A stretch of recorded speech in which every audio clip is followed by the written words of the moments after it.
I swear it seems like it wouldn't be a Monday if I wasn't talking about Pretendians or Descendians. And why would this week be any different? Here I am again, and we got to talk about yet another aspect that keeps coming up in the world I live in, something else that makes this just confusing for so many people. So as always, I guess let's talk about it.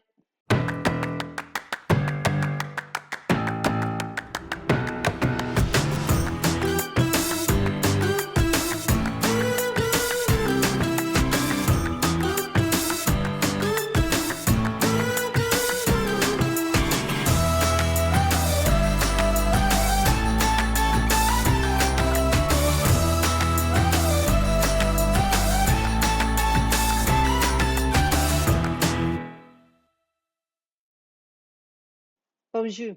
Mishko Paganon, Quain Edition Cosmon Nodam. Hi, everybody. My name is Sandi Boucher.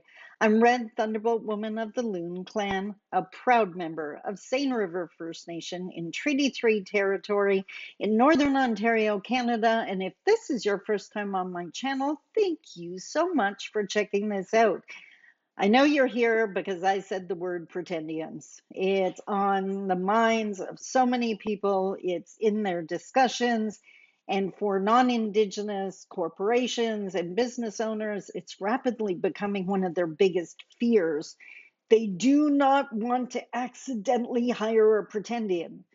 And then we got a whole bunch of people out there that really good chance they are one, and they're starting to get nervous because if we keep having this conversation, they're not going to be able to keep going after Indigenous awards and funding.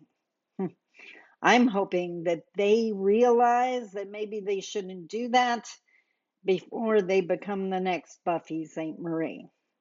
Need I say more? So, why are Pretendians so dangerous? One, they have no cultural knowledge. And what I'm talking about, I am not talking about smudging and sweat lodge and our ceremonies. What I mean by that is a Pretendian, meaning they are not Indigenous, does not have an Indigenous worldview. We just look at the world differently. And if you don't understand that, just that phrase, that proves you're not Indigenous, right? So it's also could identify you as a descendiant. If you have some Indigenous ancestry, you have an Indigenous person way back in your family tree, nothing wrong with telling people that. But if you don't have that Indigenous worldview, that means those teachings did not get passed down. They got drowned out by your other cultural knowledge from other different areas. There is nothing wrong with that. The problem is if you claim to have that Indigenous worldview and you don't, that makes you a Pretendian.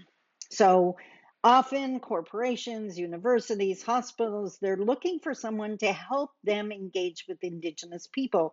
They need that guide to have that Indigenous worldview, to have that cultural knowledge. A Pretendian is not going to be able to help them. So that's the first way. The second way, again, is the language. Now, if you can find an Indigenous consultant or guide to work with who actually speaks their Indigenous language, consider yourself lucky. That's absolutely amazing. I would be careful because I would bet my last buck there are Pretendians out there that have managed to learn our language. It doesn't mean they have the world view. So be careful. They should have bloodline along the as well as language. Now, I know many Indigenous people like me who can offer guidance and support, but because of Canadian history, we don't have our language. My mother refused to teach us. She literally said, I am not allowed to teach you this, right? You can blame Canadian history for that. So I don't have my language, but I don't pretend I do. I practice, I say what I can in my language. I try to learn more words, but I can explain to you why I don't have it. The other thing that Pretendians don't have is the familial connection. We are connected to our communities. We are connected to our families. We have those relationships. That is a large part of many Indigenous cultures. A Pretendian doesn't have that. Often, they are the only person in their family that is saying they are Indigenous. I think you can think of a few examples of that. So, again, danger. An Indigenous person has the bloodline, they have the familial connections, unless they are 60 scoop or fostered out. Then there's a reason they don't have it, in the same way I have a reason I don't have my language. But there is proof of that break, of that challenge. What is most important, and we're not just talking about people being able to say they're Indigenous. Pretendians aren't sitting in the back of the room. They are presenting themselves as speakers and guides and teachers. And that's when it gets scary, because they don't have the worldview and they don't have the lived experience. Now, I want to be crystal clear here. Lived experience doesn't mean growing up in poverty on a reserve. That is the lived experience for many Indigenous people. But we have many Indigenous people that have been raised urban. We have many Indigenous people that were raised because of foster care or 60 scoop away from that connection. They still have the bloodline. They have probably been discriminated against because they are different. So that's their Indigenous experience. What I would suggest for employers and non-Indigenous entities is to know why you want to hire an Indigenous consultant or guide. If you want to hire someone because you want to create an amazing working relationship with the First Nation community outside of your city limits, then hire someone from that community. They are going to tell you what the challenges are. They're going to explain the language to you, even if you're using English. They're going to tell you what words you probably don't want to use that are going to bring up negative connotations for the people in that community. They're going to tell you the history. They're going to be able to help you. Remember, stay away from the thinking that all Indigenous people are the same.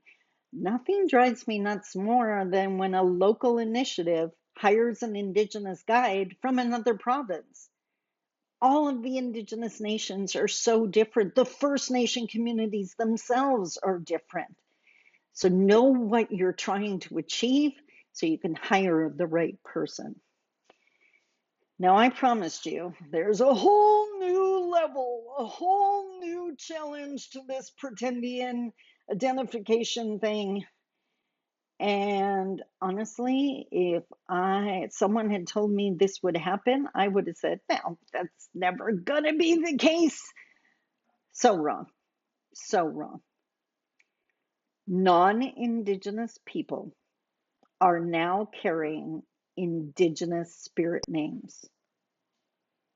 They introduce themselves the way I did at the beginning of this video, with an Indigenous name, often gifted to them by an Indigenous elder. Now, it doesn't matter whether I agree with that or not. I think you can guess which side of that feather I'm going to fall on. But if an Indigenous elder gave you a name, who am I to say they shouldn't have? That's not the point. The point is, that doesn't make you Indigenous. That doesn't mean you now have an Indigenous voice. That doesn't mean go ahead and use it if you're going to introduce yourself, but the next sentence better be, I am so grateful I was gifted this name, but I am an ally. I am non-Indigenous. Transparency. If you are misleading people into thinking that you're Indigenous, that's the whole problem with Pretendians. And if you're a Descendian and your Indigenous ancestor is generations ago, same thing. If you are not making that crystal clear, you are part of this Pretendian problem. And I pray that every single person watching this video, one, that doesn't describe you, and two, you're going to get way better at calling out people not online, to that person at that event, asking them, are you Indigenous? I have asked so many people that question, and I get asked that question all the time. And it's an important question to ask. I don't get offended. By the way, if they get offended that you asked, mm, that might be a red flag. Like, yes, it gets annoying to be asked, but it means people are being careful. I don't have an issue with that. What I have an issue with, and what we have to really, really be careful about, is the fact that there are many Indigenous agencies out there now that, because of staffing needs and staff shortages, have hired non Indigenous people. These non Indigenous people might be gifted a name, they might be picking up on the language, they may have learned how to smudge or whatever the case may be. That does not make them Indigenous. It makes them, I hope they're grateful. It makes them incredibly lucky. But if they have received anything, I hope they received the humility teaching. They should not be bragging about this, and they should be making it crystal clear that they're not Indigenous. Because if they don't, that makes them a Pretendian. So are you totally confused yet? Pretendians, it's a confusing issue, which is why I am so adamant that we never want to see non-Indigenous people deciding who is Indigenous. That is not your place. That would be repeating the nightmare that was Canadian history. You need to form the partnerships with a First Nation community and ask them to help you vet who you hire. They can check out the indigeneity, you check out the other qualifications, and together that's an amazing collaboration. That's the kind of things we want to see as part of reconciliation. If you are still trying to do Indigenous engagement without Indigenous people, I hate to tell you, you already missed the bus. If you want to know how to speak to the person next door, speak to the person next door and find out, right? Is that scary? Well, it shouldn't be. And if you think it is scary, maybe you need to unpack the reasons why. If you say something that upsets someone, don't get defensive. Do the research and find out why they might find that offensive. It's a learning curve. You're going to make mistakes. Give yourself permission to do that. But we really need to start communicating so we can stop hiring Pretendians and Descendians.